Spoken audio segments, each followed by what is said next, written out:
Assalamualaikum warahmatullahi wabarakatuh. Halo semuanya, kita kembali lagi ke Ekonometrika pertemuan ke-14 atau 13 ya tepatnya. Kita membahas tentang ANOVA. Nah, di sini kita ngebahas tentang ANOVA yaitu single factor ya. Nah, langsung aja mungkin langsung ke soalnya karena cuman kita ngebahas tentang ANOVA dan ada satu namanya post test. Nah, lanjut aja. Nah, sebelumnya kita diberi data seperti ini, ada yang bentuknya kolom, ada yang bentuknya rows. Nah, langsung aja ya. Cara buat nampilin ANOVA seperti ini, kita bisa pertama ngeblok dari labelnya ini. Label maksudnya nama dari judul si angka ini. Jadi dari atas kita blok semua sampai bawah. Nah, dari ini, atau sebenarnya nggak usah sih. Langsung aja kita ke data, terus kita ke data analisis. Terus kita ke ANOVA single factor. Lalu dari input range ini kita bakal milih range dari sini ke sampai bawah sini. Lalu kita pencet ini, kita pilih group by. Nah, karena ini bentuknya kolom, kita pencet yang kolom. Terus kita pencet yang labels in row, first row, karena kita milihnya dari atas ini. Beda halnya kalau kita milihnya dari 68, maka itu kita nggak usah pencet yang ini. Alfanya kita pakai 0,05 dengan output range-nya di sini. Tinggal pencet OK dan hasilnya bakal kayak seperti ini. Nah, kita lanjut. Jadi udah nanti ada bakal seperti ini dari summary dan ANOVA. Dari summary ini bakal ditampilkan A, B, C, D berdasarkan grup-grup masing-masing. Ini count maksudnya jumlah sampel pada setiap kategori dan sum-nya jumlahnya. Average kita ini rata-rata dari setiap ini dapat dari sum dibagi dengan count dan variance-nya. Nah, ANOVA ini kita bakal membaca ANOVA ini nih. Jadi ada between group sama within group. Jadi ada sebenarnya sama kayak dengan regresi. SS itu sum square, DF itu degree of freedom, MS itu mean square, dan F ini UGF, p-value, dan F-grade. Nah, sebelum kita kan udah tahu ya SS caranya gimana. Nah, SS ini kan biasanya manual ya. Nah, untuk MS kita bisa namanya untuk dapetin MS kita dapetin dengan membagi SS dibagi dengan DF. Jadi masing-masing MS between group didapat dengan SS between group dibagi dengan DF between group. Jadi dengan 1439 dibagi sama 3 dan 1253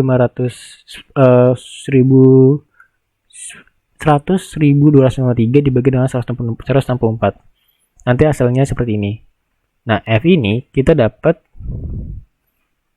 dengan cara MS between group dibagi sama MS within group. Dan p-value kita dapat dengan fthis.rt, x-nya kita pakai F, terus kita pakai degree of freedom-nya yang pertama between group dan degree of freedom keduanya kita pakai yang within group. Dan hasilnya sama kan ya. Lalu di sini ada F-grade. Ini biasanya dapat dari table tapi udah dikasih tahu jadi kita nggak usah nyari lagi. Nah, ini aku iniin. Jadi F this r tadi ini kita pakai F, terus DF dari between dan DF dari within. Nah, terus gimana kita cara dapetin between group degree of freedom-nya sama within group degree of freedom dan total degree of freedom-nya. Nah, untuk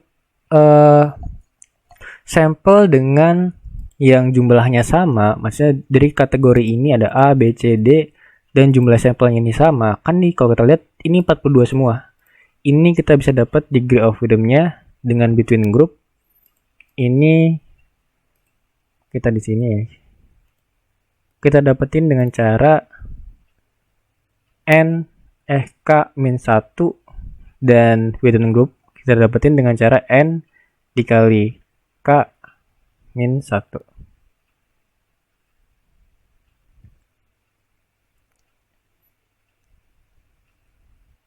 Nah, mungkin rawat ya. Ini maksudnya kita make K dikali N min 1. Nah, di sini Jadi K merupakan kategori dari sampelnya atau ya nama sampelnya gitu. Jadi kayak A, B, C, D itu dia K. Terus ada N ini jumlah sampel. Jumlah sampel misalkan kayak 42 ini merupakan jumlah sampel. Beda dengan apabila N besar ini jumlah dari semua data yang ada. Atau jumlah dari semua sampel yang ada. Nah, kalau kita lihat, kalau di DF yang pertama ini K-1, kita dapetin K-nya kan kategorinya ini ada 4 ya. Berarti kan 4 min 1.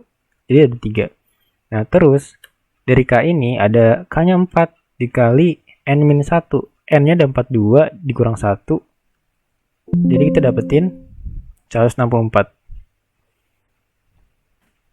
Dan total ini kita bisa dapetin dari N-1. Dan N-1 ini salah. N besar min 1. Nah, kita sum jumlahnya, kita minus 1. Dan hasilnya sama, 167. Dan ini rumus untuk yang apabila sampelnya itu equal. Size N sample equal. Maksudnya semuanya sama gitu. Dari setiap kategori dia sama, 42 semua. Nah, terus untuk ANOVA sendiri, dia punya uji H0 dan uji H1. Di mana uji H0 ini semuanya ini sama atau ini kita pakai uji min. Nah, bedanya dengan regresi kita memakai beta, sedangkan di sini kita pakai min. Nah, H0 itu mu A sama dengan mu B, sama dengan mu C, sama dengan mu D.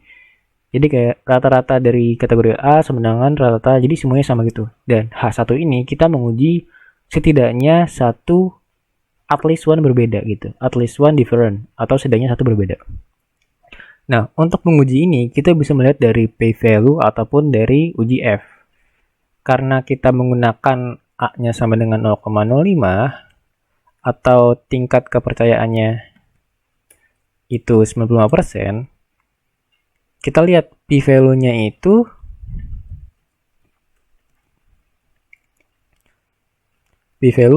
dia merupakan 0,05, sedangkan A-nya 0,05. Kalau kita lihat p-value itu lebih daripada A, yang dimana dia ini tidak berada di zona atau melebihi dari alfanya, yang berarti kita fail to reject atau tidak menolak dari keputusan dari klaim H0. Nah, terus F-test kita lihat uji F dia ada 0,74 dan F crit-nya dia 2,69. Nah, kalau kita lihat lagi, ternyata di F-test-nya ini, dia kurang dari F critical. Nah, karena kurang, atau F-test ini tidak berada di zona critical value-nya, yang berarti kita fail to reject, yang dimana kita tidak bisa menolak klaim H0. Nah, kita mendapat kesimpulan, dengan tingkat keyakinan 95%, belum terdapat cukup bukti untuk menolak pernyataan bahwa 4 kelompok memiliki rata-rata iuran sama. Nah, ini asumsinya kita memakai ABCD merupakan iuran ya, bentuk-bentuk iuran. Nah, lanjut soal kedua. Di sini ada soal di mana Astra, BCA, Citi Amex merupakan kartu kredit, dan sini merupakan penggunaan kartu kredit gitu. Nah, di sini udah kita pakai data analisis. Nah, bedanya di sini dia ada yang berbeda satu nih, tetap. Jadi walaupun dia beda satu, kita tetap input range-nya ini tetap pakai semua. Jadi nggak kita bedain satu. Nah, udah kita masukin semua di sini. Di sini sebenarnya nggak ada perbedaan dari yang sebelumnya. Perbedaannya ini hanya di DF-nya jadi graph rhythm. Kita bisa melihat kalau kita lihat ya. Kalau kita pakai di sini. Nah, ternyata di sini kan ini merupakan size n sampel yang not equal atau nggak sama nih df-nya. Maksudnya jumlah dari n sampelnya ini nggak sama. Soalnya si Amex ini merupakan n-nya itu 4 doang, yang lainnya 5. Berarti kita makainya yang between group ini kita pakai dengan rumus K-1 tetap. K-1 dimana jumlahnya kan 4 nih. 4 min 1, 3. Ini kebetulan sama aja. Within group kita dapat dengan n min k. Dimana jumlah n-nya ini n min. Dimana rumusnya tadi n min k, ya kan? Sedangkan totalnya tetap n min 1. Nah, bedanya ini di within group aja. Dimana kalau dia misalkan n-nya dari sampel nggak equal, maksudnya di setiap kategori ternyata nggak sama nih gitu. Ya udah berarti di within group ini n min k n besar dikurang k-nya berapa. Nah, kalau kita lihat K-1 ini berarti kan jumlahnya ada 4 dikurang 1. Oke, n min k. Berarti kan kita jumlahin sum. Kita lihat dari count, terus kita kurangin dari k-nya, ternyata dia ada 4. 15. Dan n min 1 kita dapat tadi pakai sum sebenarnya bisa. Kita kurangin di sini 1. Dan ternyata benar kan? Tetap sama 3, 15, 18. Nah, lalu setelah kita dapat kayak gini, secara selanjutnya sebenarnya sama aja. Dimana H0-nya itu dimana klaimnya sama semua, sedangkan H1-nya ini setidaknya itu berbeda. Keputusannya di sini, p-value-nya ini kita tetap pakai A-nya merupakan 0,05. Kalau kita lihat di sini p-value-nya, kita pakai draw aja, p-value-nya di sini dia ini 0,08. Berarti kan kurang dari 0,05 kan. Dan f-test-nya dia lebih besar daripada f-crit. Yang dimana f-test ini berarti dia berada di zona critical value nih. Yang dimana kita harus kesimpulannya, keputusannya itu mereject H0. Nah, kesimpulannya ini bisa 2 gitu. Dimana kalian bisa memakai salah satunya ketika tidak ada original claim-nya. Maksudnya tidak disebutkan kita nguji tesnya tuh gimana, tidak ada klaim di suatu soal gitu. Nah, contohnya seperti ini. Ini yang dimana kita dengan tingkat keyakinan 95% terdapat cukup bukti untuk menolak pernyataan bahwa 4 kelompok kartu kredit memiliki rata-rata penggunaan yang sama. Berarti kalau di sini kita menolak H0-nya gitu kan. Sedangkan kalau dia di satunya lagi, dengan tingkat keyakinan 95% terdapat cukup bukti untuk mendukung bahwa tidak semua kartu kredit memiliki rata-rata penggunaan yang sama. Ini kita mendukung H1 gitu. Jadi kalau yang ini kita bisa simpulkan kalau ini merupakan untuk mendukung bahwa dari pernyataan ini dia mengandung dari H0-nya. Sedangkan untuk ini mengandung H1-nya.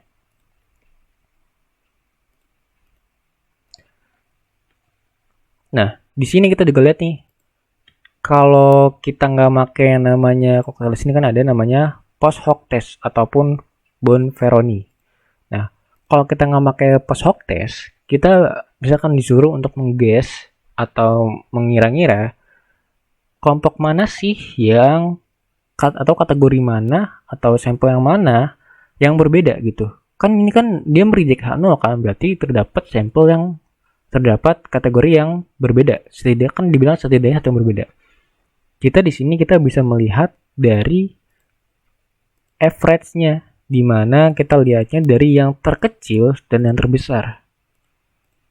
Jadi kita mengira-ngira. Jadi secara rasionalitas ini merupakan hal yang paling rasional di mana tingkat rata-rata dari Astra dan Siri ini sangat berkejauhan gitu, sangat jauh, maka bisa dibilang ini merupakan Astra dan Siri ini berbeda gitu. Jadi kalau kita cuman mengira-ngira doang, Tapi secara rasionalitas, kita bisa lihat kalau dari yang terkecil dan terbesar apabila klaimnya merupakan reject H0 atau klaimnya ini menemukan bahwa setidaknya satu berbeda. Dan yang berbeda ini kita bisa lihat dari yang terkecil dan terbesar, dari average-nya.